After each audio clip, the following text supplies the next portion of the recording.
when he went into the house of one of the rulers of the Pharisees on a Sabbath to eat bread. They were watching him. Behold, a certain man who had dropsy was in front of him. Jesus, answering, spoke to the lawyers and Pharisees, saying, "Is it lawful to heal on the Sabbath?" But they were silent. He took him and healed him and let him go.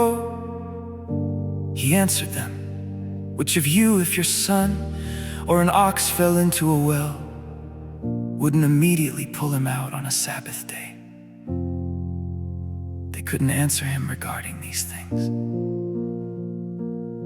He spoke a parable to those who were invited.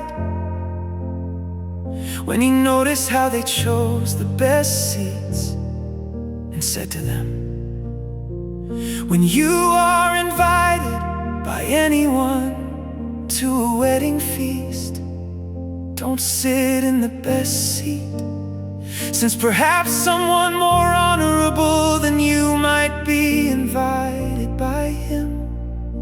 And he who invited both of you would come and tell you, 'Make room for this person.'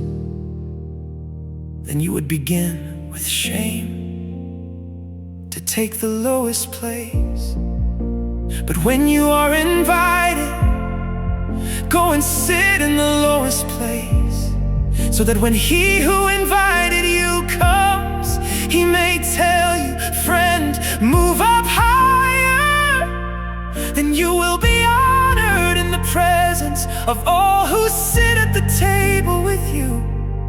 For everyone who exalts himself will be humbled, and whoever humbles himself will be exalted."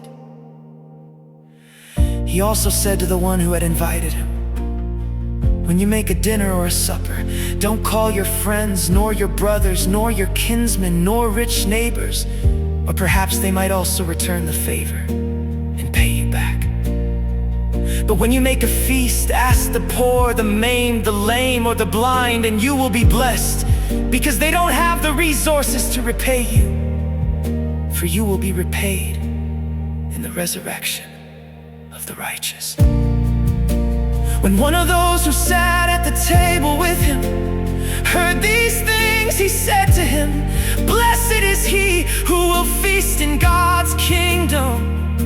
But he said to him, "A certain man made a great supper, and he invited many people. He sent out his servant at supper time to tell those who were invited, 'Come, for everything is ready now.'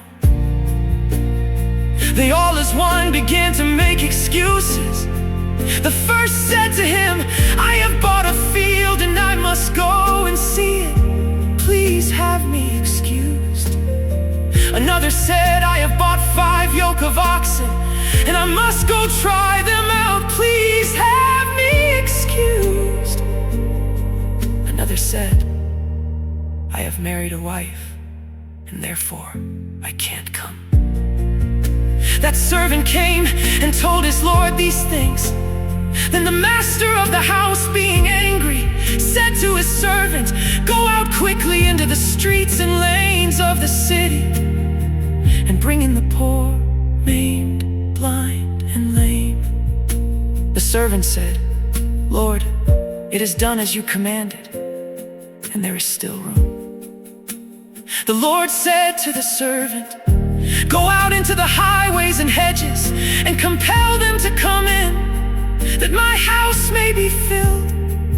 For I tell you that none of those men who were invited will taste of my supper.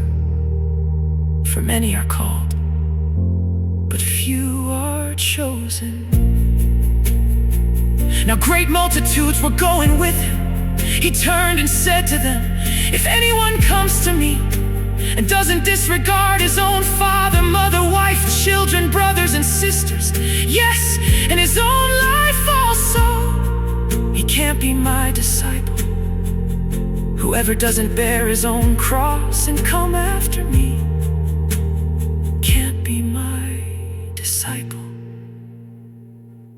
For which of you, desiring to build a tower, doesn't first sit down and count the cost to see if he has enough to complete it? Or perhaps, when he has laid a foundation and isn't able to finish, everyone who sees begins to mock him, saying, "This man began to build and wasn't able to finish." Or what king, as he goes to encounter another king in war, will not sit down first and consider whether he is able with 10,000 to meet him, who comes against him with 20,000?